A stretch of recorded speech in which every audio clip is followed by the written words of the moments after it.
This is episode number 60 of the Jewish History Podcast. I want to thank all the listeners that have been there since the beginning and all the new listeners that have joined on board. And as you can imagine, researching and preparing and organizing and editing these podcasts take a long time, as you can imagine. And I think at episode 60, it's fair for me to ask the audience to do something for me. And I made a list of 5 things that each one of the listeners could do. You could choose one of the 5, maybe you want to do all 5, but these are 5 things that you could do for me if you want to show your appreciation for the hard work that I've put in to making 60 episodes of the Jewish History Podcast. You could choose any one of these 5 options. Option number 1 would be to make a donation to torchweb.org. There's, of course, a link in the description. We have an organization here in Houston, Texas, with 5 rabbis. We're doing all kinds of Jewish education and outreach. Check out our website, torchweb.org, and make a donation. That would be option number 1. Option number 2 would be to share this podcast with a friend. If you enjoy it, it's quite likely that there will be someone else that you know that will enjoy it too. Share it with them. Option number 3, download, listen, and subscribe to one of my other podcasts. This is one of, for the time being, 5 podcasts. Please God, in the future, we're going to add a few more. But I have the Parsha podcast, This Jewish Life, Eternal Ethics, Torah 101. You can put in the name into whatever podcast app you use and see them all. Or there's also links on my website and in the description of your podcast. Listen to some other topic besides for Jewish history. You may enjoy that as well. Option number 4. On iTunes, this podcast has 68 5-star reviews at the last time that I checked. And I appreciate everyone that's gone out of the way to make a 5-star review. But I see no reason why we can't have 100. So that would be option number 4. Give it a 5-star rating on iTunes. And finally, option number 5, send me an email. The email address is rabbiwolbe@gmail.com. Introduce yourself. Don't be a stranger. Thank you all for listening. And thank you for doing something for me. I really appreciate it. This Jewish History Podcast is sponsored in honor of my friend and study partner, Carlos Weil, his wife Jill, and children Jordan and Noah. Thank you for your friendship and generous support of Torch. Since his appearance in chapter 2 of the book of Exodus, Moses is the most important character in the Torah, and in fact, the Torah ends with the passing of Moses at the end of Deuteronomy.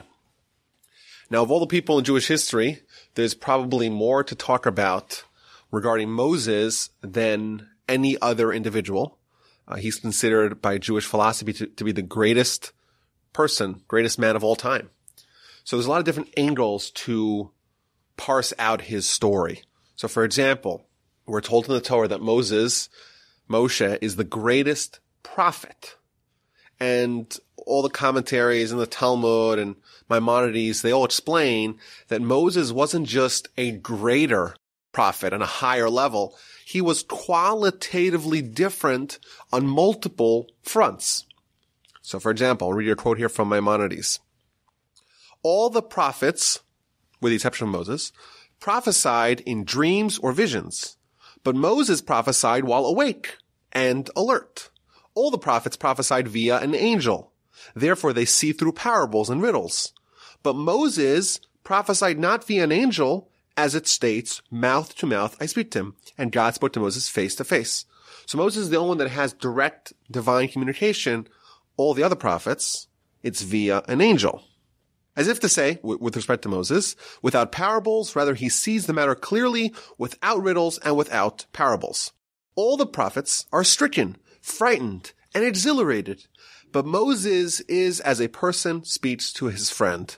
All the prophets cannot prophesy whenever they want, but Moses is not like that. Rather, whenever he desires, the Holy Spirit envelops him and prophecy rests upon him. Maimonides delineates 4 qualitative differences between the prophecy of Moses and all the other prophets. All the other prophets, it's via a dream, a vision, a trance, whereas Moses, it's direct verbal communication from God. It's all scintillatingly clear. All the other prophets, it's via an angel. Moshe, Moses, it's via God himself. For Moses, talking to God is a natural form of communication. He doesn't get too excited. He doesn't get too terrified. It's normal. In fact, Moses' conversation with humans ceases to become normal, as the Torah tells us in chapter 34 of Exodus that Moses had to wear a mask to separate his face from the onlookers, from other humans when he would talk to them. And finally, Moses is able to prophesy on demand. All the other prophets, they have to sit and wait. If God appears to them and communicates to them, then they have prophecy. Otherwise, they cannot beckon God to speak to them. Whereas Moses, he's able to prophesy whenever he wants. The Talmud relates that all prophets have their own style, because every prophet, they are conveyed some sort of image or parable or vision, and they have to interpret what that means. So Jacob is shown a ladder with angels going up and down. They're shown something, and then they have to filter that through themselves and spit out the message in their own formulation. Whereas Moses, his prophecy is but a funnel and a conduit from God, and that's, of course, why Moses is the one to give us Torah, because he's not contributing any of his own embellishment, any of his own interpretation, any of his own style. He's just giving us the direct, undiluted word of God. So, of course, Moses' prophecy is definitely one angle of his character persona that is very unique. In addition, Moses, is the most humble of men according to the Torah, the book of Numbers 12:3. Moshe is anav me'od mikol ha'adam ashal pnei ha'adama. Moshe is exceedingly humble, more than any other man who exists upon the face of the earth. So in addition to being the greatest prophet, Moses is excelling with respect to humility. In addition, we find the Torah attributes supernatural capabilities to Moses. So, for example, several times, 3 by my count, in Exodus 34, Deuteronomy 9 and 9:19, the Torah stresses that for the duration of Moshe's 40-day ascent to Sinai, he did not eat bread nor drink. Of course, humans need food and water at regular intervals or else we'll die. Moses is a different kind of human where he's able to go from 40 days and 40 nights without eating nor drinking. In several Talmudic sources, Moses is called an angel. And in scripture, in chapter 34, verse 29 of Exodus, we learn that upon his descent from the mountain, his face shone so brightly, it was as bright as the sun. And from that point forward, Moses had to wear a mask to avoid blinding the people. So again, we're giving these indications of Moses as being such a different class of human, something we can't even fathom. The greatest prophet, the most humble. He's like an angel. In addition, the Talmud gives us a very interesting dialogue that Moses conducted with the angels. Upon his ascent to heaven, the angels inquired God, what is this human doing amongst us? Why is there a human in heaven? And the Almighty tells the angels, according to the Talmud of the book of Shabbos, page 88b, that Moses is here to get the Torah. And the angels are absolutely incredulous. This Torah that exists for 974 generations before the world was created, you're going to give it to humans, the flesh and blood? They can't believe it. They couldn't justify that ridiculous notion. How do you intend to give such a holy Torah to such fallible, transient humans? So God tells Moses, okay, well, why don't you give them an answer? Justify your claim. And Moses tells God, well, I'm scared. If I argue with them, what if they burn me with the fire of their nostrils? And the Almighty responds, no, grab onto my throne and you could talk comfortably. You know I'm going to protect you. And then Moses launches an attack on the argument of the angels. He rebuts their claim. He triumphs over them in his argument, and he's able to get them to agree that the Torah indeed belongs in the hands of man, not in the hands of angels. Again, we see Moses is like this hybrid of human and angel, and he's able to negotiate and engage and debate and triumph over angels. The Talmud in the book of Menachos 29b tells us another supernatural ability that Moses had, and that he was able to time travel. And it says that when Moses ascended to heaven, he saw that God was making designs, little crownlets above the letters. Why are you making crownlets above the letters? If you look inside a Torah scroll, you'll notice that there are certain letters upon which there are certain designs, certain crowns. Why, pray tell, asks Moshe, do you, God, need to make these embellishments on top of the letters? And God responds, well, there's going to be an individual in about 14 or 1500 years hence. His name is Rabbi Akiva, and he's going to study the crownlets, the jots and tittles above the letters. So Moses is so impressed by this, he says, okay, I want to meet him. Well, of course, we know he doesn't exist yet. He's only going to exist 1400 years in the future. But God says, okay. And he puts Moses in some sort of magical time machine. He tells him, turn around. Moses turns around, and voila, he's sitting in the lecture hall of Rabbi Akiva in Israel 1400 years in the future, where we get details of what he experienced in the lecture hall. And then he came back to God and said to God, why are you giving the Torah via me? Give it via Rabbi Akiva. He goes a second time to witness the death of Rabbi Akiva at the hands of the Romans.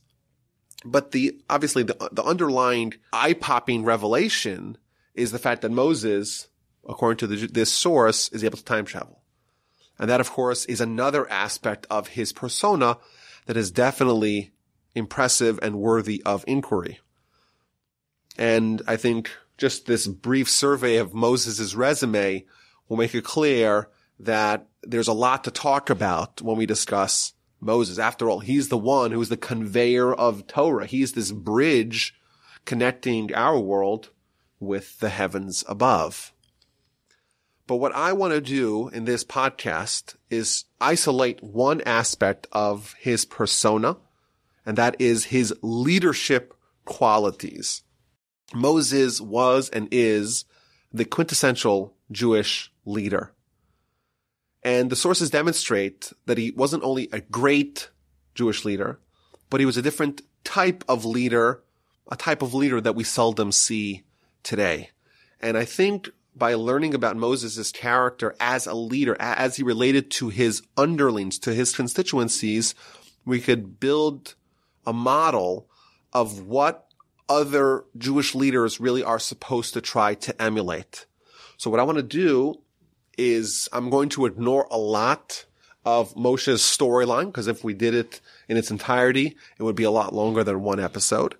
But I want to examine the unique nature of Moses' leadership profile and to try to build a template from it of what the prototypical Jewish leader looks like and how we should strive to make sure that our leaders, our Jewish leaders, fit that mold. So again, this is going to be an incomplete retelling of Moses' story. We're just going to highlight several aspects of his characteristics and his profile and his persona that are noteworthy vis-a-vis his stature as the greatest leader of our history. So the first part to look at is Moses' pedigree. His father's name is Amram, and his mother's name is Yocheved, and his relationship to Levi, the son of Jacob, goes both through his father and his mother. His mother, Yocheved, is the daughter of Levi, and his father is the grandson of Levi. More specifically, we're told in Exodus 6:20 that his father Amram married his aunt Yocheved. And this relationship was consummated before the Torah was officially conveyed at Sinai, obviously. And in the book of Leviticus, we read how one of the prohibited relationships is a man is not allowed to marry his aunt. A man is allowed to marry his niece, but is not allowed to marry his aunt. And had Moses been born 100 years later, he would have been a bastard. He would have been born to an illegitimate union. Meaning that Moses' background was a little bit scandalous, borderline scandalous. He would have been a pariah, an outcast, someone who is not allowed to intermarry into the Jewish people if his parents had married 100 years later. Which means that Moses had some skulls in the closet. In fact, one of the commentaries points out that this indeed is a quality, is a feature, not a bug. It's a benefit of Moses' characteristic, the fact that his background, his lineage, wasn't so perfect. Why? For someone to be a great Jewish leader, they have to have, in the words of the Talmud, the book of Yoma, page 22, they have to have a box of rodents attached to their neck. It's a very splashy way of saying that he has to have some skulls in the closet. He can't be too perfect. Because if someone is too perfect, if someone is infallible, if someone is just so perfect on every front, they cannot properly relate to the simple people, to the peasantry, to the people that are not so perfect. So, in fact, Moses and his background is actually a positive model that Jewish leaders are supposed to have. They're not supposed to be so perfect. And the Talmud goes on to say that Saul was perfect in every way. But his kingdom and his monarchy and his reign lasted a grand total of 2 years. David was a great-grandson of Ruth, who was, not only was she a convert, but she was a convert from a nation that it wasn't so clear if that nation is in fact allowed to convert to Judaism. According to some opinions in the times of David, he was illegitimate. He wasn't a legitimate Jew because his great-great-grandmother Ruth was a Moabite, and it wasn't so clear if Moabite women are allowed to convert and intermarry the Jewish people. And that uncertainty, that fact that he does not have this unquestionable, glorious lineage, he's not the scion of a prestigious family, is actually an asset. So that's the first thing we see about Moses, that his background is a little bit uncomfortable to talk about. Moreover, his upbringing is arguably traitorous. Why? As a very young child, Moses is hidden in a box. His mother sends the box floating on the river. And as fate would have it, he's picked up and adopted by Pharaoh's daughter. And he grows up in luxury, in security, in the bosom of the enemy. He grows up as a stepson of the great villain.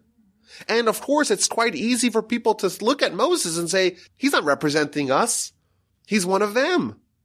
He lived as a stepson of Pharaoh, the same man who is subjugating and enslaving the Jews. In fact, his name Moses, who gave him his name Moses? According to Jewish tradition, his mother gave him a Jewish name. The name Moshe, the name Moses, is an Egyptian name given to him by his Egyptian stepmom. Is this someone that you and I would think is a good candidate to lead the Jews out of Egypt? Someone who grew up in the lap of luxury, in the palace, together with all the Egyptians? Most of us would say that no, he's not a good candidate.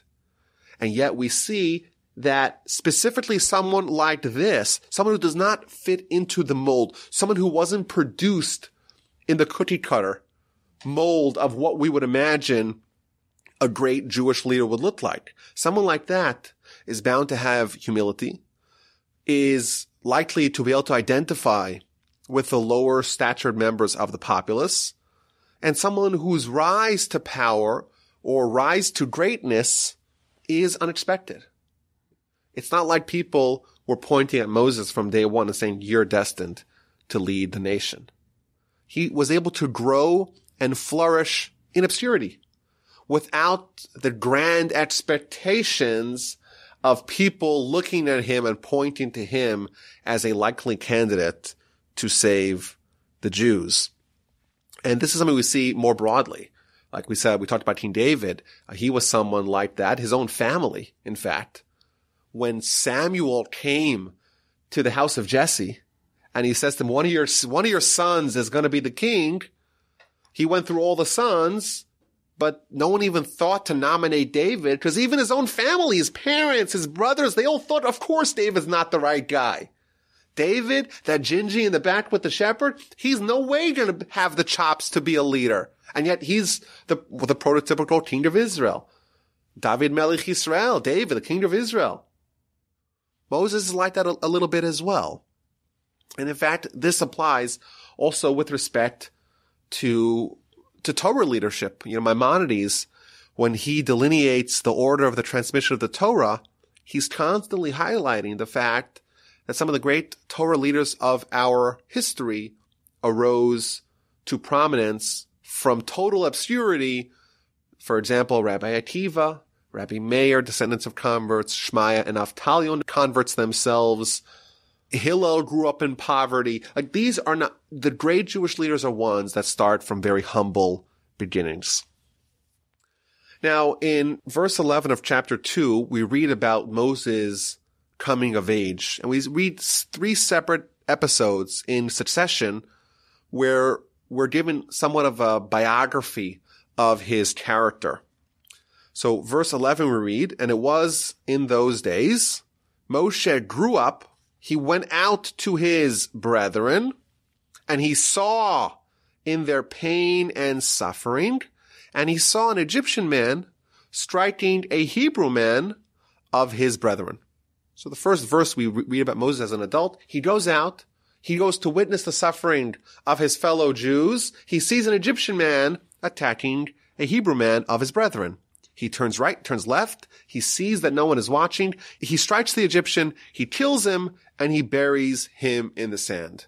The very first event or 2 events of Moses' life as an adult. He witnesses the suffering of the Jewish people and he takes action when there is a Egyptian man striking a Jewish man of his brethren. And this shows us right away from the very beginning that Moses was intolerant of evil. He was intolerant of the vulnerable being beaten. And he defended them, even if it meant endangering his own life. And the Midrash goes on to elaborate what happened in this episode. Because the episode begins that Moses saw the suffering of his brethren in a more generalistic sense. And then it goes on specifically to talk about he saw one particular Egyptian man striking one particular Hebrew man of his brethren. And he takes action. But the question the Midrash poses is, what did Moses see, generally speaking, when he saw the suffering of his Jewish brethren? What is meant by the words, and he saw? He would see their suffering and weep, saying, woe is to me for you. Would that I could die for you, for there is no work more strenuous than molding bricks. Moses would lower his shoulder to take upon the burden and help each and every one of them. The first understanding of what happened here is that Moses would go out and see people suffering, and he would try to help them as best he could. He would shoulder the burden of each individual that he encountered. And I think this is conveying to us a very deep point about Moshe's character and his profile as a leader. This is a nation comprised of hundreds of thousands of slaves. There is a wide-scale injustice being perpetrated against the Jewish people. What does Moses do? He sees people suffering, and he lowers his shoulder and tries to help every person that he encounters. Well, how many people could Moses have possibly helped? 12? 24? 100? Maybe if he was very assiduous, 1,000? It's a drop in a bucket compared to how many Jews are suffering. But the commentaries explain here is that Moses was so pained by the suffering of other people. He wasn't making calculations, how do I solve a problem? He was trying to alleviate pain. Their pain was his pain. How does someone respond when they feel pain? They try to alleviate it. And this is much deeper than kindness. It's identifying with another person to the degree that when they're suffering, you're suffering. That's what Moshe is showing us here. The first major episode of his life as a leader, we see that he's very selfless. He cares about what other people are going through. Their pain is his pain, and right away, he's motivated to act to try to help them. Even if it's not going to solve the problem, because he's not operating at that level. Let's solve problems from central planning. He is identifying with the pain of those that are suffering. That's the first interpretation of the Midrash, but it really reveals a deep insight into who Moshe was and what the Torah is telling us about him and why he was selected, as we shall see. The Midrash continues, a second interpretation of what Moses saw. Rabbi Elazar, the son of Rabbi Yossi from the Galilee, said, he saw a large load on a frail person and a light load on a large person, a load intended for a man on a woman, and a load intended for a woman on a man, a load intended for an elderly person on a youngster, and a load intended for a youngster on an elderly person. Moses abandoned his stature.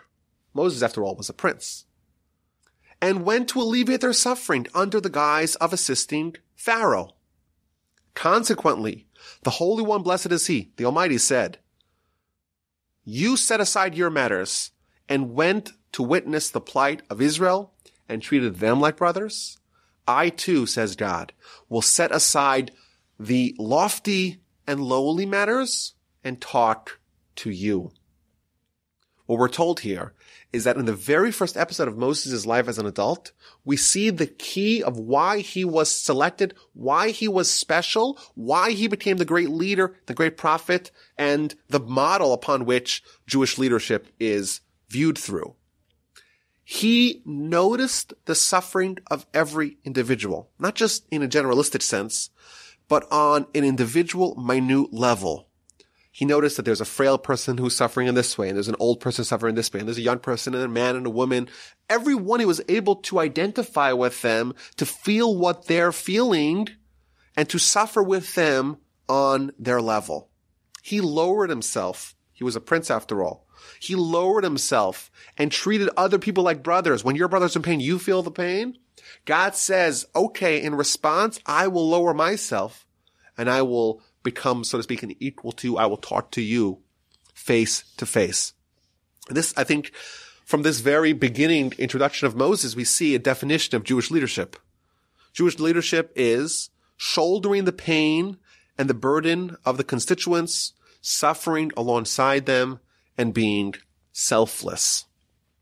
And right after this episode, there's two immediate episodes in succession.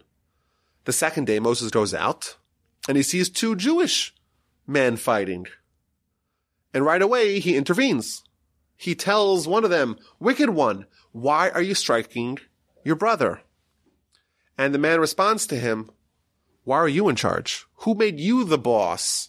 Why are you intervening? Are you going to kill us like you killed the Egyptian man yesterday? And Moses realizes he's in danger.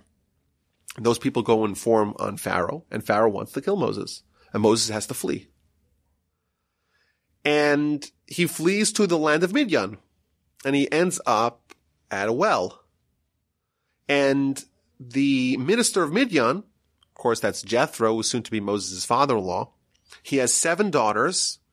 And the 7 daughters are taking the flock to the well to fill up the water. And all the other shepherds start harassing these vulnerable girls. And Moses right away stands up and defends them and gives water to their flock. So we're exactly 7 verses into Moses' story, and we see 3 times that Moses is defending those that are vulnerable, is intolerant of evil, is intervening, is proactive in trying to remedy what he sees as injustice. He's not complacent. He's not quieted. He's totally intolerant of evil, and he reacts instinctively. Moses' goodness and care and concern for other people had penetrated so deeply within him that all evil was anathema, and when he saw evil, immediately it elicited a response. And that, of course, is helping to contribute to the construction of what it means to be a great Jewish leader. I want to look a little bit further to the episode of the burning bush in chapter 3 of Exodus. So the first thing we're told is that Moses marries Zipporah, the daughter of Jethro. And he's hired by his father-in-law as a shepherd. So he's out one day with his flock, and he sees a burning bush. But counterintuitively, the bush is not being consumed by the fire. And indeed, this is a representation of God, and he has his first prophecy. But what's interesting here is that Rashi, in his comment on this verse, this is chapter 3, verse 2, Rashi asks the question is, why is God talking to Moses from amidst a burning bush? A bush is, after all, a small little plant. Maybe God should have talked to Moses from a burning tree or a burning cedar tree, something a little bit more impressive. And the answer, says Rashi, it's to show that God is suffering alongside the Jewish people. Jewish people are suffering. They're enslaved in Egypt. They're being tormented and mistreated. God says, I'm going to lower myself, so to speak. I am going to suffer alongside them. I am with them in their pain. I'm only going to occupy, so to speak, a bush when I convey my prophecy to Moses. And we see here that Moses is emulating God, just like God is identifying and lowering himself and suffering with the Jewish people, so to speak. Moses does the same thing. And this, again, it's very revealing about Moses' character and the character of a great Jewish leader. And God tells him right away, take off your shoes. It's been speculated that why did God tell Moshe to take off your shoes? It's a very odd commandment. And maybe we could speculate that of all your clothing items, the one thing or the one item that's most distinct to a person is their shoes. You can't really share. You could share your t-shirt, your coat, maybe even your pants. You could share a lot of things with your friends, but shoes is one thing you don't share. Why? Because the shoes, they mold to your feet and they become yours exclusively. And Moshe is about to be initiated as a great Jewish leader. He's previously been an individual, a very righteous individual, but now he's going to have a responsibility of the whole Jewish nation. First thing God tells him, take off your shoes. Meaning that you have to break out of this smaller, pre-existing, narrow world. You have to make yourself malleable to be able to fit into other people's worlds and accommodate them. And then he tells him, I'm going to send you on this very important mission. God tells him, I am the God of Abraham, Isaac, and Jacob. I saw the suffering of my nation in Egypt. I heard their cries. I know their pain. I want to go save them, and I want to hire you as my emissary. It's not a bad job offer. God wants to hire Moses as the leader to lead the Jews out of Egypt and into the land of Israel. God tells Moses, now go, and I will send you to Pharaoh, and you will take my children, the children of Israel, outside of Egypt. And remarkably, you would think that if someone is given a job offer from God, they'd take it regardless. But if it's a job offer from God to become the most important figure in all of Jewish history, that sounds like an incredible offer. And what does Moses do? He right away accepts it. That's what you would think, but he doesn't.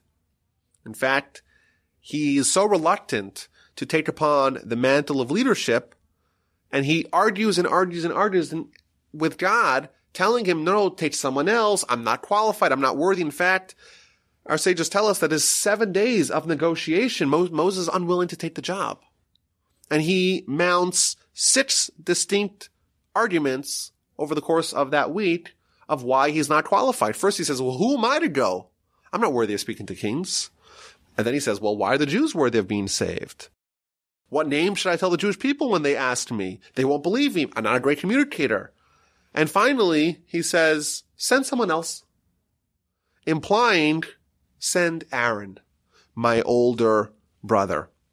First thing we see here is that there's humility. He genuinely believes that he's not qualified for the job. This is, so to speak, the way they used to run for president. It was considered uncouth for someone to nominate themselves. You have to get someone else to nominate you. The idea is that a real leader is someone who doesn't want the job, doesn't feel that they're even worthy of the job. It's improper for them to be, by merely being desirous of the job, it shows that you're not qualified. That's the way the leaders of America used to be, and that's what we see with Moses. In fact, he is the most qualified person for the job, and his reluctance to accept the job is more proof that he is indeed worthy. And the commentaries point out is that the real reason why Moses was reluctant to take the job is because he felt, he has an older brother. And his older brother Aaron, how is Aaron going to feel when he sees his little baby brother ascending to the highest office in the land? He'll feel a little miffed.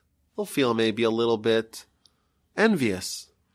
And therefore, maybe the Jewish nation is at stake, but I'm not going to trample on Aaron, says Moses, even if it's proper, even if God tells me, and even if the future of the Jewish people rests upon this. If we have to denigrate Aaron, there's got to be another way. It's not proper for me to do it. And you know what? God actually agrees with Moses. God agrees that had Aaron been envious, it would be improper for Moses to go.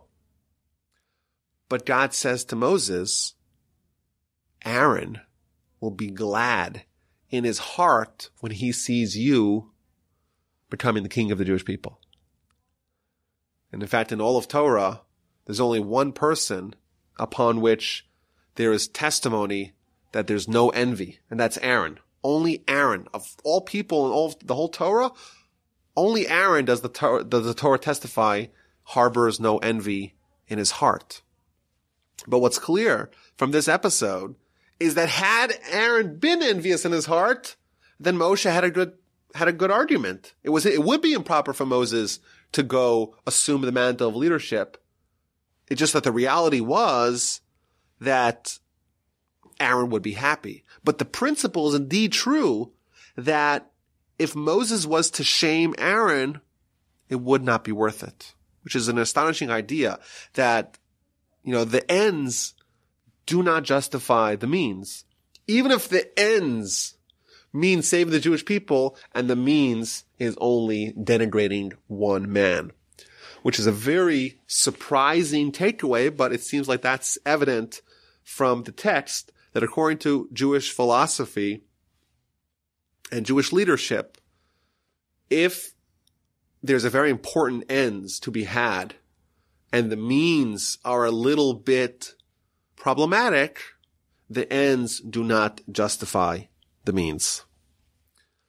What happens right afterwards? Moshe finally agrees he's going to go back to Egypt to go save the Jews. But first, he makes a pit stop in chapter 4, verse 18, back at the home of his father-in-law. What does he tell his father-in-law?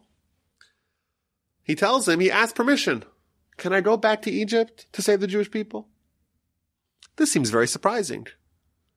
Moshe was given an instruction by God to go save the Jewish people, and he goes to ask Jethro for permission? God sends you on a mission, and you don't go and consult your idolatrous father-in-law. Can I do it? Should I do it? What do you think? It seems very odd. So the commentaries explain that when Moses married his wife Zipporah, he promised to not leave unless he gets permission from Jethro. And now he's about to leave, so he's going to ask Jethro for permission. That was the deal. The fact that God told him to leave doesn't seem to matter. The deal was that Moses would only leave Midian with the permission, with the blessing of his father-in-law. God tells you to leave, doesn't matter. You still have to stop. You have to keep your word. Says the Midrash.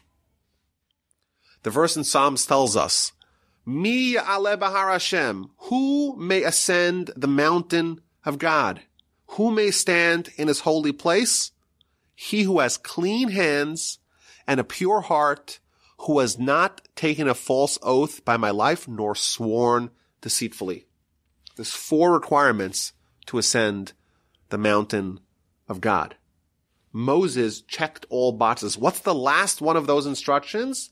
Has not sworn falsely. Moses swore to his father-in-law, I will not leave unless I get your permission. Even if God tells you to leave, suppose Jethro said no, Moses would not have gone to Egypt. And in fact, this episode of Moses going to ask permission demonstrates that he's worthy of ascending the mountain of God. So again, we see that the ends, even if the ends means the salvation of the Jewish people, do not necessarily justify the means, even if the means is only reneging on a promise that Moshe gave to his father-in-law. Moshe travels back to Egypt. He rendezvous with his brother Aaron. They call a meeting of all the elders of Israel. They display all the miracles that God gave them. And they head to Pharaoh to knock on the palace doors, demanding that Israel be set free. And in chapter 5, verse 1, we read that Moses and Aaron came to Pharaoh. But conspicuously absent are the elders. Everyone agreed we're going to go to Pharaoh, but the elders didn't show up. Commentaries tell us, Rashi tells us, that they all started marching to the palace, and slowly there was attrition. One of the elders left, and the next one left. People were scared. You're going to go knock on the house of a despot. You're going to go to Stalin's house and knock on his door, demand freedom. They'll chop off your head. At the end, when they finally arrived to Pharaoh, there was only 2 people left, Moses and Aaron. And I think this shows us another element of a great Jewish leader. Once Moses knows he has the backing of God, he's not scared of anyone or anything. He goes over to Pharaoh with gumption and gall, with the security of knowing that God is with you. He doesn't fear Pharaoh. He doesn't fear any man. He only fears God. Another characteristic of great Jewish leaders. Additionally, we see that Moses displayed superlative financial integrity. So, for example, by the episode of the Korach rebellion in the book of Numbers, there is a shoot-off, there is a standoff, where Korach and his contingency are going to make an offering to God. Aaron's going to make an offering to God, and whoever God accepts, that's the true priest. And Moses starts praying. And he tells God, do not turn to their offering. Not one donkey did I take from them, and I have not wronged any one of them. Commentaries explain, what is this note? Moses didn't even take one donkey. What does that even mean? Rashi and the various commentaries explain, quoting from the Talmud, Moses, even when he was traveling on behalf of the Jewish people, he was traveling from Midian to Egypt, for example, who pays for the transportation costs? Should have been the Jewish people. But Moses footed the bill himself. In addition, over the course of everything that's happened, never once did Moses tell any other person, why don't you carry this for me? Why don't you schlep this for me? Could you just hold this for me? Never once. He didn't benefit at all from he didn't personally benefit at all financially from his role as the king, as the leader of the Jewish people, even willing to outlay from his own pocket the expenses that really should have been paid by the public. In addition, we're told that when Moses was going in and out of the tabernacle, when they were soliciting huge amounts of gold, silver, and other precious materials to build a tabernacle, there was a huge storage house with all the gold. Moses made sure that he had a garment that had no pockets when he walked in and out of that room, to make it abundantly clear to everyone that Moses is not siphoning off any of the booty, to show that if you're going to be a proper Jewish leader, you have to make sure that your hands are clean, you are free of any financial impropriety. And this, sadly, is not true today. There's lots of graft and lots of corruption and lots of pork and things like that. And even in the state of Israel, there was a line delivered by the Prime Minister of Israel in the 1960s, Levi Eshkol. He was talking about representatives of the state of Israel when they had access to large coffers of money. He said, listen, a little bit of embezzlement, it's expected. And he even compared it to the mitzvah in the Torah. There's a mitzvah in the Torah that when you are taking your ox to plow the field, you can't muzzle the ox. If the ox is working on the field, it has to be able to eat while it's working. Similarly, says Levi Eshkol, when we have the representatives of the state of Israel, a little bit of stealing from the state, that's to be expected. You can't muzzle them from that. That's not how we view great Jewish leaders. Great Jewish leaders are the model of Moses, complete, total financial integrity. And there's other episodes that really show how Moses was dedicated to the betterment and the benefit of the Jewish people. There were two episodes in particular where the Jewish people committed such egregious sins that God pronounced that he's going to destroy the Jewish people and start from scratch, with Moses as the leader and the founder of the new nation. The first episode, of course, in the end of the book of Exodus, is the episode of the golden calf.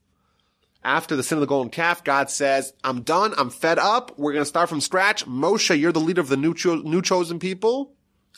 And in the aftermath of the sin of the spies in the book of Numbers, chapter 14, again, God says, here's a Godfather offer. We're going to start from scratch. New nation. You are the founder of the new nation.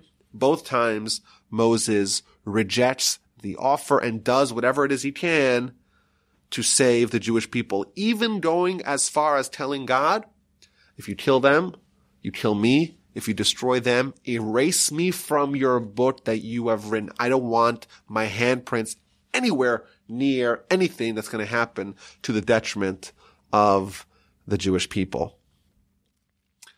And one of the last things that a great leader does is finds a successor. And in the book of Numbers, chapter 27, Moses speaks out to God in a very unusual verse. And Moses spoke to God saying, the most common verse in the Torah is the opposite. God spoke to Moses saying. Here it's Moses spoke to God saying, what did he tell God? May God of all the living souls appoint a man over the community. He gives a very unusual name for God. What does it mean, God of all the living souls? So Rashi explains, Moses says to God, you know all the living souls, all of them are different. No two people resemble each other. Appoint for them a leader that can suffer and bear the pain of each individual according to his personality. In the Jewish parlance, the definition of a Jewish leader is someone who is able to identify and suffer alongside the pain of every individual in their flock. That's what Moshe was, and that's what he requested his successor be. Also, we're told, continuing in that request, Moses asked for a leader who will go out before them and will come in before them. And Rashi explains that there's two kinds of leaders. You have kings who stay home in the palace, in the safety, and give directions to the armies at war. And then you have a Jewish king. The Jewish king is on the front lines, leading his nation in warfare. That's the way Moses was, and that is the requirement that he demands of his successor. Someone who is going to be there at the front lines, not in the safety, not operating from the safety and security of the great distance from the front lines. And finally, we read the Torah's eulogy of Moses. Moses dies, and there's only 8 verses left in the Torah, and the last section of the Torah is dedicated to the Torah's eulogy of Moses. Never again has there arisen in Israel a prophet like Moses, whom God had known face to face, as evidenced by all the signs and wonders that Hashem sent him to perform in the land of Egypt against Pharaoh and all his servants and all his land, and by all the strong hand and the awesome power that Moses performed before the eyes of all of Israel. Le'enei kol Yisrael. Thus concludes the Torah. What is this last thing, this very last thing that we're highlighting in Moses' life? All the miracles, all the wonders, all the signs that he did in the land of Egypt, to Pharaoh and to all his servants and to all the land. And what the last thing we're told, and by all the strong hand and awesome power that Moses performed before the eyes of all of Israel. What was this thing that Moses did before the eyes of all of Israel? So Rashi tells us that Moses was inspired to break the tablets. In the aftermath of the golden calf, Moses descends from heaven holding 2 stone tablets hewn by the hand of God, bearing the 10 commandments. He gets to the foot of the mountain. He sees the revelry in the crowd celebrating the golden calf. He takes the 2 tablets, throws them on the floor, and breaks them to smithereens. Says the Torah, the apex, the zenith, the acme, the ultimate example of Moses' greatness was that he broke the tablets, a decision that he did on his own without consulting with God. If we had to assess what is Moses' greatest accomplishment, he got the Torah, he took us out of the land of Egypt. The last thing we're told about Moses, the final departing message about his character, is that he broke the tablets. Why? Because they signify the essence of a great leader. The essence of a great leader is someone who's willing to forfeit their own legacy in favor of the benefit of their people. Moses was holding the most important artifact in all of human history. He had stones hewn by God, magical stones that he brought down from heaven. There was no greater testament to Moses' accomplishments than his acquisition of those stones. And then he sees the Jewish people with the golden calf. And he's faced with a choice. What do you do? Do you keep the stones and forfeit the nation? Or do you forfeit the stones and try to save the nation? Remember, Moses ended up with a second set of tablets. The Jewish people had a second set of tablets. But Moses didn't know that at the time. He had to make a choice. Is it my legacy? Is it my role in history? Is it the tablets? Or is it the potential of saving the Jewish people? Nothing embodies Moses' greatness and his accomplishments as a leader. Then he took the stones, threw them on the ground, shattered them to smithereens. And like we said, there's really a lot to talk about with respect to Moses. But certainly we could say that in Hebrew and in the Talmudic parlance, the name for a great person and the name for a large person is the same. In Hebrew, a great person is Adam Gadol, what literally means a large person. In Aramaic, the language of the Talmud, a great person is the same as a large person, Gavra Rabbah, large person. And the reason why those two are the same is because, by definition, a Jewish leader is a large person because they are encompassing the constituents within them. They are able to identify, to expand themselves, to include others within themselves. And the larger a person is, because the more people they encompass within the canopy of themselves, the greater they are. Our sages tell us that Moses was equal to all 600,000 Jews. That's how big he was. That's how great he was. And, just to recap some of these characteristics, I think it's important to keep in mind, in our world where these ideas are maybe seldomly displayed by our leaders, but it's important to look at how we are presented of the ultimate greatest Jewish leader, Moses. We see from the beginning, he's selfless, he's caring, feeling the pain of others, identifying with them, total commitment to the cause, not even to the role. He's very happy if someone else fulfills the role. In fact, he would even prefer that. He's willing to sacrifice himself. He's displaying financial integrity. His word is gold, not willing to trample upon anyone and anyone else's feelings to get what needs to get done. And it's for these reasons, amongst other reasons, that Moses is the quintessential Jewish leader. And I think someone that we can learn a lot when we try to identify within ourselves and within others good candidates for Jewish leadership. And once again, don't forget to do one of 5 things for me. Make a donation at torah.org, share the podcast with a friend, download, listen, or subscribe to one of my other podcasts, give it a 5-star rating on iTunes, or send me an email at rabbiwolbe@gmail.com. I look forward to hearing from you. Thanks for listening.